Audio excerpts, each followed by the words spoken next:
جریر بن عبداللہ بجلی رضی اللہ عنہ نے بیان کیا کہ مجھ سے رسول اللہ صلی اللہ علیہ وسلم نے فرمایا، ذوالخلصہ سے مجھے کیوں نہیں بے فکری دلاتے؟ میں نے عرض کیا، میں حکم کی تعمیل کروں گا۔ چنانچہ قبیلہ احمس کے 150 سواروں کو ساتھ لے کر میں روانہ ہوا۔ یہ سب اچھے سوار تھے، لیکن میں سواری اچھی طرح نہیں کر پاتا تھا۔ میں نے اس کے متعلق حضرت صلی اللہ علیہ وسلم سے ذکر کیا تو آپ نے اپنا ہاتھ میرے سینے پر مارا، جس کا اثر میں نے اپنے سینے میں دیکھا، اور حضرت صلی اللہ علیہ وسلم نے دعا فرمائی، اے اللہ اسے اچھا سوار بنا دے اور اسے ہدایت کرنے والا اور خود ہدایت پایا بنا دے۔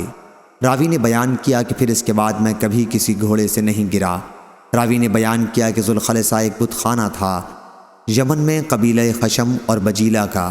اس میں بت تھے جن کی پوجا کی جاتی تھی اور اسے کعبہ بھی کہتے تھے۔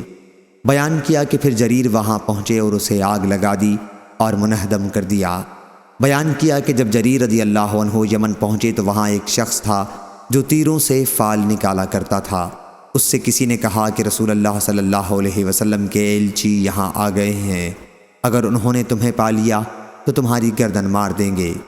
بیان کیا کہ ابھی وہ فال نکال ہی رہے تھے کہ حضرت جریر رضی اللہ عنہ وہاں پہنچ گئے۔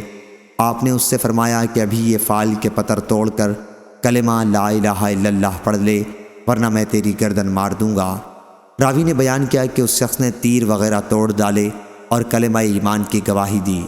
اس کے بعد جریر نے قبیلہ احمس کے ایک صحابی ابو ارطاط رضی اللہ عنہ نامی کو حضرت صلی اللہ علیہ وسلم کی خدمت میں آپ کو خوشخبری سنانے کے لیے بھیجا۔